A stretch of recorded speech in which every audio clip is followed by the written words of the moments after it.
Eh bien, c'est que les martyrs ont préféré mourir, subir des atrocités avant de mourir, des supplices atroces avant de mourir, plutôt que d'être la salope des païens. Voilà. Là, je vous la fais juste en mode grossier, mais c'est la même chose. Ils ont préféré mourir. Leur charité était envers Dieu. Certains ont pu avoir une charité qui a débordé sur leurs persécuteurs, et attention, uniquement en termes de bien supérieur qui est leur salut. Il ne s'agit pas d'un amour naturel débile. C'est pas, enfin, l'amour naturel n'est pas débile, mais dans le sens appliquer l'amour naturel à des gens qui te détruisent naturellement sur le plan de la nature. C'est n'importe quoi. Il n'y a pas de contradiction en fait. D'ailleurs, c'est saint Thomas d'Aquin qui l'explique très bien ça. Moi, j'ai beaucoup appris par rapport à saint Thomas d'Aquin, c'est-à-dire qu'il n'y a pas de contradiction en fait en vérité entre la loi naturelle et la loi de l'évangile. En vérité, c'est juste qu'elle vient la parfaire et l'amener à un niveau surnaturel. Mais il y a déjà, comme les germes, déjà, d'ailleurs on le voit dans les 10 commandements, il y a déjà, voilà, ne fais pas aux autres ce que tu ne voudrais pas qu'on te fasse. Il y a déjà au moins de ne pas faire de mal à son prochain. On n'en est pas encore dans la perfection de l'évangile, mais il y a déjà, voilà, et dans les 10 commandements, il y a déjà la loi naturelle. Tout le monde sait que c'est un mal de ne pas respecter ses parents, etc. Même un enfant, il peut le comprendre très facilement. Il voit quelqu'un qui ne respecte pas sa mère ou son père, il va voir que c'est un mal. Tuer, voler, etc., machin, prendre le conjoint d'un autre, etc., eh bien, ça, c'est un mal. Il n'y a même pas besoin d'avoir reçu l'évangile ou la révélation. C'est un mal. Mais quand on n'a pas cette loi qui est donnée noir sur blanc, et de Dieu, eh bien, en fait, on se dit, tant que moi j'en profite, ça va, mais que je le fasse subir aux autres, tant pis. Eh bien, Dieu a dit non. Il a rappelé la loi naturelle comme étant une loi qui doit s'imposer. C'est pas juste une loi, tant que ça va dans mon sens, ça va, mais dès que je peux m'en dédouaner ou le faire subir aux autres, alors là d'un coup, tout va bien. Non, c'est pas bien tout le temps. Voilà. Et donc, même, voilà. Et donc, du coup, voilà. Voilà les martyrs, la virilité des martyrs dans la société. On leur a dit, voilà, la plupart du temps, c'était de renier le christianisme, le catholicisme, le christianisme, en brûlant de l'encens. Ça peut être bête. Ou de sacrifier aux idoles, ou de manger de la viande sacrifiée aux idoles. Avec le rite qu'ils faisaient. C'est pour dire à quel point c'était présent. Le monde païen antique, et d'ailleurs c'est toujours présent. C'est juste qu'on a appris aux gens qu'ils étaient des espèces de singes sur un pseudo-globe perdu dans le vide, et on a fait croire que ça c'était la plus haute intelligence. Alors c'est la plus gros avilissement et la plus grosse débilité jamais apparue sur la Terre. Et donc du coup voilà. Et donc là, on voit que c'est plus la même chose. Donc il faut enseigner ça, cette virilité dans le bien, et que parfois, eh bien là, oui, parfois, même à beaucoup de reprises, voilà, il faut se faire respecter, etc. Voilà. Et arriver à marquer le territoire dans certaines choses, etc. etc. C'est demande une virilité. Voilà. Si tu n'es pas viril, tu vas laisser, par exemple, des mauvaises influences atteindre tes enfants, etc. Parce que tu n'as pas cette virilité de la fermeté. Et à un moment donné, hop, voilà, avec les conséquences que ça a. Et toutes les conséquences sont nombreuses, ça ferait une vidéo de 4-5 heures. Les conséquences sont nombreuses de ne pas être dans cette virilité de la spiritualité catholique. Voilà. Et de toute la compromission qui amène à la fin à l'abomination. Tu finis par adhérer à l'abominable et à faire les œuvres de l'abominable, parce que compromission sur compromission, c'est bon, c'est mort. Donc voilà. Et donc du coup voilà, rien que ça. Récemment, j'ai vu une vidéo, enfin récemment, il y a quelques temps, j'ai vu une vidéo, j'ai même pas regardé en entier, j'ai compris, j'ai vu quelques 2-3 minutes seulement, et encore, même pas 2 minutes, je crois. Effroyable. Je pense que si au cas où je la mettrais, peut-être même dans celle-là, si je fais un peu de montage à la maison, là, rapidement, c'est qu'en fait, j'ai vu une pauvre, les rares, heureusement, mais bon, bref, les rares enfants qui traînent dans la secte Vatican II des modernistes, de la bâtardise des faux catholiques Vatican II, une horreur. J'ai vu une gamine qui blablatait, qui régurgitait ce qu'elle avait appris. Elle en avait que pour l'œcuménisme. Tous ensemble, toutes les religions. Elle a été matrixée. La truc, machin, il n'y avait plus de question d'adoration de Dieu, de l'agneau de Dieu. C'était que renifler les ennemis de la foi, de l'église, etc.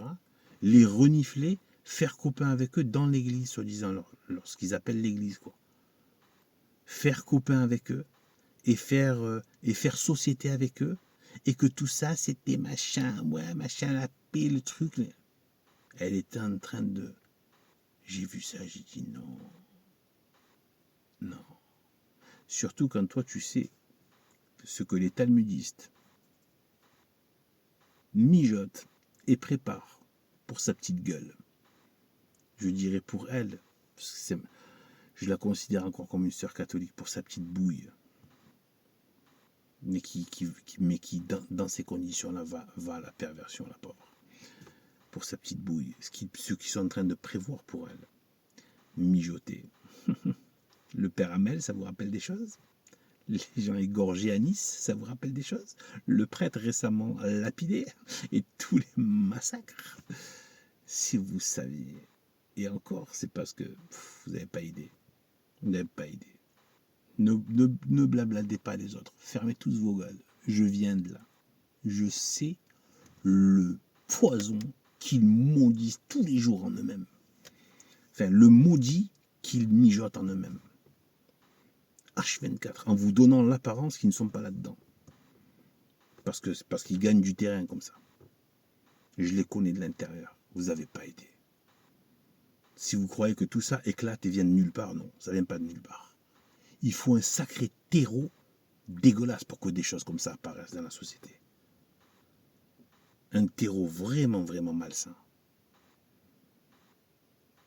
Aux fruits, vous reconnaissez l'arbre. Moi, j'ai vu l'arbre de l'intérieur avant même que les fruits apparaissent. Les fruits toxiques, les fruits de mort. Les talmudistes, allez voir ce qu'ils racontent, ce qu'ils enseignent sur cette catholique. À quoi ils veulent à quelle grille ils veulent la faire passer.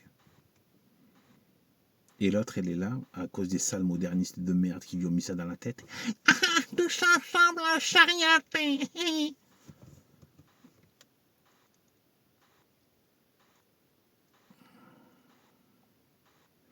Voilà. Et une petite chose qui n'est pas des moindres, en fait, c'est peut-être même la plus grande chose que je dirais de cette vidéo. Concernant cette virilité, leur enseigner la confiance en Dieu et que c'est Dieu qui donne la victoire. Qu'ils doivent tout faire pour éviter, combattre le mal d'apparaître. Si jamais ils n'ont pas pu, eh bien, ça veut dire que Dieu a permis et que c'est une peine qu'ils doivent subir. Mais qu'ils peuvent toujours avoir, ça fera l'objet d'une vidéo très importante que je dois faire sur ça. C'est Dieu qui donne la victoire, y compris dans des embrouilles de personnes sociales, etc. et tout. C'est Dieu qui donne la victoire. Donc, tout faire, cette virilité ne vaut rien sans la confiance que c'est Dieu qui donnera l'issue et que donc il n'y a que Dieu qui puisse être honoré suite à nos actes qui doivent d'abord eux-mêmes être faits en Dieu et n'avoir pour finalité que l'honneur de Dieu qui agira à travers ça. Faire confiance, c'est lui qui donne la victoire, y compris dans des interactions sociales où on est, où tous les problèmes qu'on peut avoir, où on a des ennemis, on a des gens qui sont malveillants vis-à-vis de nous, il faut s'en défendre en s'en remettant à ce que Dieu intervienne et les confonde. Selon comme il veut les confondre. Croyez-moi, ces derniers temps, cela est monté au ciboulot. J'ai très bien compris. Il ne s'agit pas de se faire les Power Rangers, les super, je sais pas quoi, les super machins, les Superman de je ne sais quoi, du catholicisme tout seul avec nos propres forces. C'est pas mon discours. Mais oui, on doit être à l'action. Le roi David a eu Jérusalem. Mais même Dieu a voulu que ça passe par ce peuple et par cette guerre. Et béni soient ces guerres, j'emmerde et je crache à la gueule sur tous ceux qui ne sont pas contents par rapport aux guerres que Dieu a voulu mener. Je bénis toutes ces guerres et j'emmerde et je vous crache à la gueule tous ceux qui ne sont pas contents par rapport à ça. Vive le roi David. Et donc, le roi David, et c'est de lui que j'ai compris ça, beaucoup de choses par lui, du moins par lui. C'est toujours Dieu, mais c'est par lui. Comme Dieu a voulu toujours, souvent utiliser des biais pour parler, humain. Et il le veut toujours. Eh bien, en fait,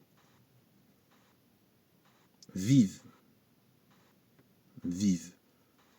Eh bien, en fait, il a donné Jérusalem. C'est là où il allait avoir Sion, où il allait y avoir le temple de Dieu. Dans une, pas une immense ville, mais une ville, Jérusalem. Et la terre de toute la terre de Judée, etc. Mais c'est Dieu qui a donné la victoire. Sans Dieu, ce petit peuple serait fait laminer, ou alors même s'ils avaient gagné, ils auraient fini par être très vite vaincus et remplacés par d'autres. Corrompus de l'intérieur, pervertis, tout ce qu'on veut. D'ailleurs, c'est ce qui s'est passé quand ils n'ont plus respecté les lois de Dieu. Donc c'est Dieu qui donne la victoire. Mais c'est vraiment lui. Alors, des fois, comme c'est nous qui sommes à l'action, on se dit, ben, c'est moi alors qui ai amené la victoire. Mais c'est là où il faut vaincre la tentation de l'orgueil, de la vanité, de la présomption. C'est Dieu qui donne la victoire. Ça doit faire l'objet d'une prochaine vidéo si Dieu le permet. Donc, il faut enseigner à vos enfants ce que je vous ai dit. Plus tard, quand ils atteindront les 20, à partir de la vingtaine, tu pourras commencer petit à petit à parler de l'amour de l'étranger, etc. Quand son esprit déjà sera fait forger dans l'ordre de la charité catholique. Avec un esprit viril spirituel, un véritable sens de la piété et de l'adoration de l'agneau de Dieu, Jésus-Christ, qui est Dieu, et qui fait qu'un avec toute la très sainte Trinité, Père, Fils, Saint-Esprit. Il y aura tout le temps, pas pressé. Et en plus, on respecte l'ordre de la charité. D'abord Dieu, ses proches, ses parents, ses proches, sa famille, les catholiques. Déjà ça, c'est imaginez qu'un enfant catholique est déjà ça, et qu'il ait une virilité spirituelle en ayant ça à 20 ans. Ce serait pas merveilleux déjà?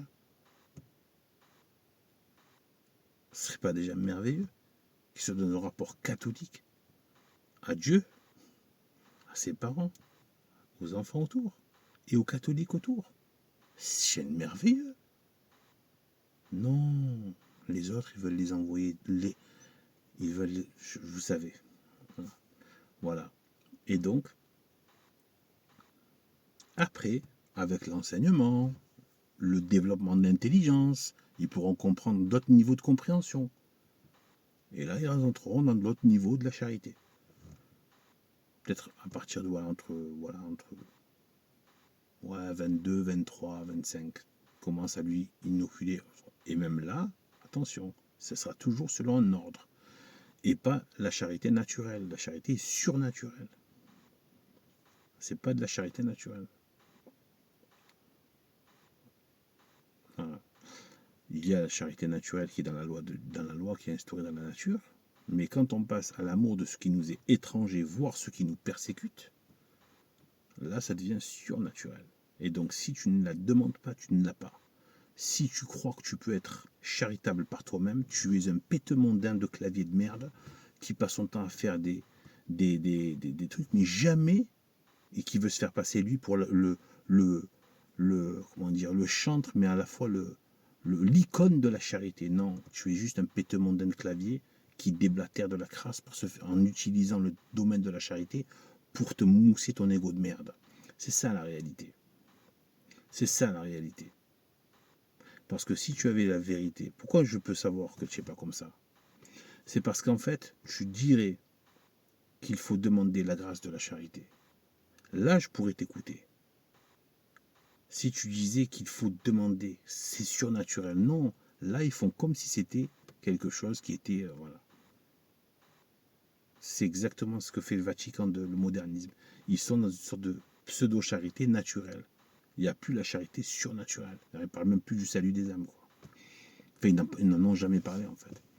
Trouver un prêtre, trouver un pseudo-pape, donc une petite ordure de Vatican II, donc qui ait vraiment mis l'accent sur le salut des âmes, la vie éternelle. Il n'y en a pas. Il n'y en a pas. Leur projet, c'est le terrestre. C'est la boue du monde. C'est l'antéchrist. C'est le noachisme. C'est la souillure de l'Église catholique, de l'institution de l'Église catholique. Et donc,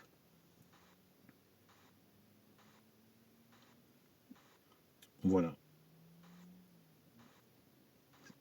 Dans les chapelets, la très sainte Vierge Marie a mis de demander les 3 vertus théologales au début du chapelet, dont la charité. Pourquoi est-ce que tu veux demander quelque chose que tu as déjà, espèce de débile mental? C'est qu'on ne l'a pas naturellement. La foi, l'espérance et la charité. C'est l'action même du surnaturel qui est en nous, qui travaille en nous. Et Dieu a voulu qu'on la demande en plus. Demander les choses du ciel.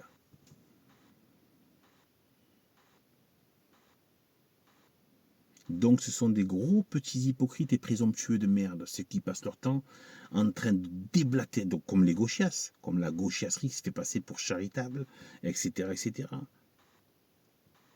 Jamais ils te parlent de... Voilà. Parce que ça blesserait leur ego de se dire que je ne suis pas charitable, et il faut que je le demande, sinon je ne le suis pas. Ah ben oui. Il y a beaucoup moins de quoi se la raconter, et de quoi se la péter dans son clavier de merde. Ou dans des je ne sais quelles conférences de merde qui n'engagent rien. Ben ouais. Sans moi, vous ne pouvez rien faire. Depuis quand tu peux être charitable par toi-même, toi? Je parle de la charité surnaturelle. Oui, charité naturelle, on l'a tous. Ça, c'est facile, on l'a en nous, c'est comme ça. Aimer nos proches, etc. La charité naturelle, ça, on l'a en nous.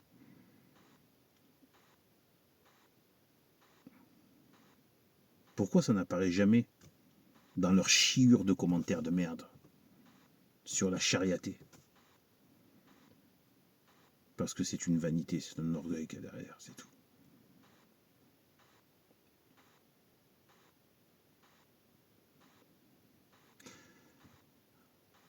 Sur ce, que Dieu nous bénisse. Gloire et honneur à Dieu. Louange et grand amour de Dieu. Grande adoration de Dieu. Il est adorable. Et il est en nous si on fait ce qu'il faut pour qu'il soit en nous. C'est-à-dire qu'on peut déjà goûter à la vie éternelle en l'ayant en nous.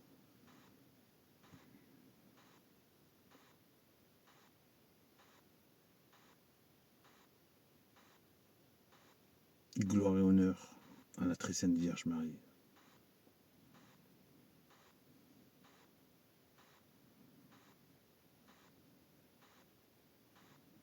Salut.